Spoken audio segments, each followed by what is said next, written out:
BJP. Thiruvananthapuram മുൻ ജില്ലാ president V രാജേഷിനെതിരെ poster. Rajeev ചന്ദ്രശേഖരന്റെ തിരഞ്ഞെടുപ്പ് തോൽവിക്ക് ഉത്തരവാദി രാജേഷാണ് എന്ന് പോസ്റ്ററിൽ ആരോപിക്കുന്നു. സംസ്ഥാന കമ്മിറ്റി ഓഫീസിന് മുന്നിലും രാജേഷിന്റെ വീടിന് മുന്നിലുമാണ് ബി.ജെ.പി. പ്രതികരണ വേദിയുടെ പേരിലുള്ള പോസ്റ്റർ പ്രത്യക്ഷപ്പെട്ടത്.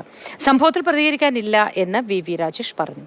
ഗോകുൽനാഥ് വിവരങ്ങളുമായി ചേരുന്നു. ഗോകുൽ, ഈ പോസ്റ്റർ പ്രത്യക്ഷപ്പെട്ടതിന് പിന്നിൽ ആരാണ് എന്നത് സംബന്ധിച്ച് എന്തെങ്കിലും ചർച്ചകൾ നടക്കുന്നുണ്ടോ? വിശദമായ വിവരങ്ങൾ എന്തൊക്കെയാണ്? മോത്തി, വീടിന് മുൻപിലും അതേപോലെ സംസ്ഥാന കമ്മിറ്റി ഓഫീസിന് മുൻപിലും ഇന്ന് രാവിലെയാണ് ഇത്തരത്തിൽ ഈ പോസ്റ്ററുകൾ ശ്രദ്ധയിൽപ്പെട്ടത്. തുടർന്ന് ഈ അന്വേഷണം നടന്നു വരികയാണ്, ആരാണിത് ഒട്ടിച്ചത് തുടങ്ങി. എന്നാലും എതിർചേരിയിലുള്ളവർ തന്നെയാണ് ഇത്. വി രാജേഷിനെതിരെ മുൻപ് പല ആരോപണങ്ങളും ഇത്തരത്തിൽ വന്നിട്ടുണ്ട്. ആ ആരോപണങ്ങളെ കേന്ദ്രീകരിച്ചുകൊണ്ട് തന്നെയാണ് വീണ്ടും ഈ പോസ്റ്ററുകൾ പതിപ്പിച്ചിട്ടുള്ളത്. എന്തായാലും രാജീവ് ചന്ദ്രശേഖർ അധ്യക്ഷനായി വന്നതിന് ശേഷം ഇപ്പോൾ വീണ്ടും അദ്ദേഹത്തിന്റെ ശ്രദ്ധയിൽ കൊണ്ടുവരുന്നതിനായി ഇംഗ്ലീഷിലും ചില പോസ്റ്ററുകൾ പതിപ്പിച്ചിട്ടുണ്ട് എന്നുള്ളതാണ്.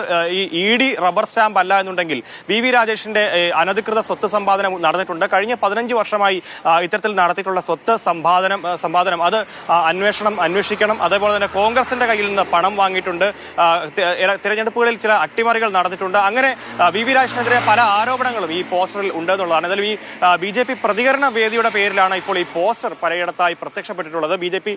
പുതിയ സംസ്ഥാന കമ്മിറ്റി ഓഫീസിന്റെ മുൻപിലാണ് ഈ മതിൽ തികയും വിധത്തിൽ നിരവധി പോസ്റ്റർ ഒട്ടിച്ചിട്ടുള്ളത്. അതേപോലെ തന്നെ വീടിനോട് ചേർന്നുള്ള മതിലിലും ഇത്തരത്തിൽ പോസ്റ്റ് ഒട്ടിച്ചിട്ടുണ്ട്. ഏതായാലും ഇതിൽ പരാതി നൽകാനോ അല്ലെങ്കിൽ പ്രതികരിച്ചിട്ടോ ഇല്ല എന്നുള്ളതാണ് അറിയാൻ സാധിക്കുന്നത്. എന്തായാലും പ്രതികരണത്തിന് വി രാജേഷ് ഇല്ല എന്നാണ് അറിയിച്ചിട്ടുള്ളത്. മൂർത്തി, ശരി ഗോകുൽ.